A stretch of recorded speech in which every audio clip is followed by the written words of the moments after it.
What is a multi-criteria decision analysis? This is a decision-making tool where teams will list out the characteristics of an important decision and then give them weights which will help them evaluate which decision is best to make. This really appealed to me because a lot of times when you make a decision, two things seem like, oh, it could go either way, but certain decisions are more important than others, so this would account for that. It's kind of hard to conceptualize, so let's make one real quick, just a short, simple one. These are usually in matrix form, which will look like this. And let's just say we are comparing apples and oranges. I'm gonna try to draw a little apple and orange.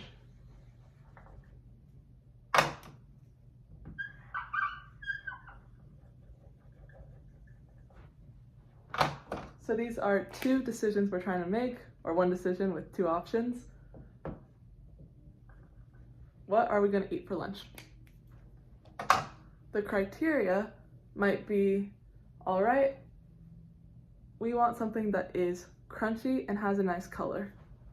So on the side we would put crunchiness and color.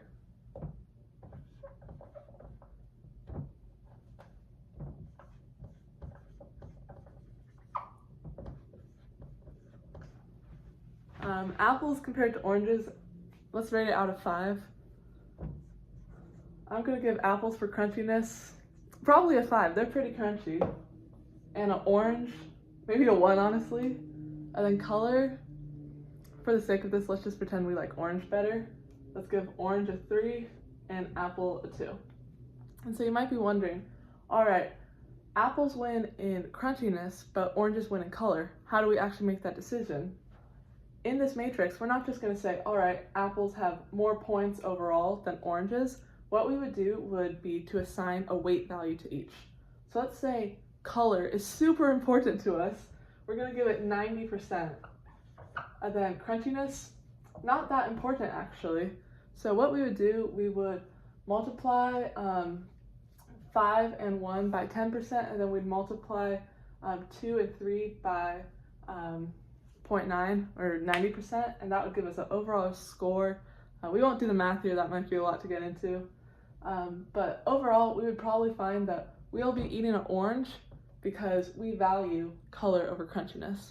So this would be an example of the multi-criteria decision analysis. And final thing to note is if you are studying for Management 404, don't forget that hyphen in between multi and criteria. You won't get it right unless we have that, so note to myself too, don't forget the hyphen. Hope this helps.